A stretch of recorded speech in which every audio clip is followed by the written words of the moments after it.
Prendre les transports publics, un acte quotidien pour tant de Bruxellois, mais pour Léa handicapée de naissance, c'est souvent un effort, notamment face aux plus anciens véhicules pas forcément équipés. Si j'ai pas 3 personnes, je peux pas monter dans le tram, donc du coup il faut retirer les roues et il faut 2 personnes qui me tiennent à l'avant et à l'arrière pour pouvoir monter.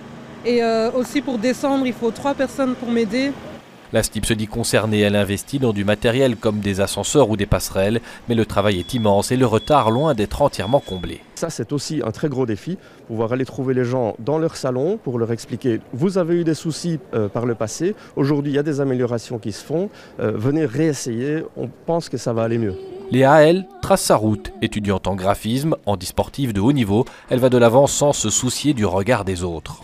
Ça me fait plus rien en fait, ils peuvent me regarder, je sais que je suis belle. Et donc faut juste avoir confiance en soi. Aujourd'hui, son histoire inspire une bande dessinée. L'héroïne, une journaliste en chaise roulante qui parcourt Bruxelles au plus fort de la crise des attentats. Un album militant, premier d'une série.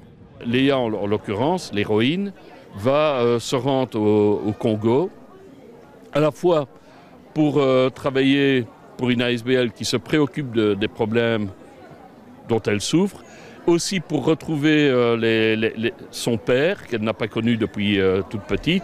Ce n'est pas la première fois que Léa se prête à un exercice pour sensibiliser au quotidien des PMR, sa manière à elle d'aider les autres à simplement mieux comprendre.